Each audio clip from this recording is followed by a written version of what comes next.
नमस्कार मंडळी, स्वागत आहे तुमचं आपल्या एका नवीन व्हिडिओमध्ये. तर आम्ही गेलो होतो शेतात. कशाला ते सांगतेच, पण हे बघा, हे आहे ऊसाचं पाचट आणि आमचा ऊस तुटून गेला आहे कारखान्यासाठी. तर आम्हाला हे पेटून द्यायचं आहे, म्हणजे दुसरा ऊस फुटवा होतो. तर त्यासाठी आम्ही गेलो होतो शेतामध्ये. मी, आजी, बाबा आणि माझे छोटे सासरे आम्ही गेलो होतो ऊसाचं पाचट पेटवायला. तर चारी बाजूला आम्ही चौघं उभे राहिलो होतो आणि पाचटाला आग लावून दिली होती. आणि हे बघा, आमचे बाबा हे पाचट असं हातात धरून सगळ्या शेतात एक बाजूला असे चारी बाजूला असे सगळीकडून फिरत होते, म्हणजे पाचटाला एकसारखी आग लागते आणि पटकन पेटतं. पाचट पेटल्यावर बघा सगळा धूर धूर होऊन गेला. आणि नंतर मग आम्हाला जायचं होतं घरी, पण त्या आधी वेदाच्या गप्पा तर ऐका. चल ना, नको तुला कुठं राहायचंय?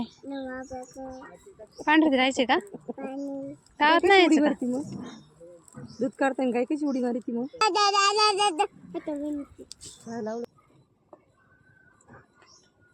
घरी तर जायचं होतं, पण वेदा काय आमच्यासोबत यायला तयार नव्हती, म्हणून ती आजीबाबांसोबत गेली. येताना आम्हाला मोर पण दिसले बरं का.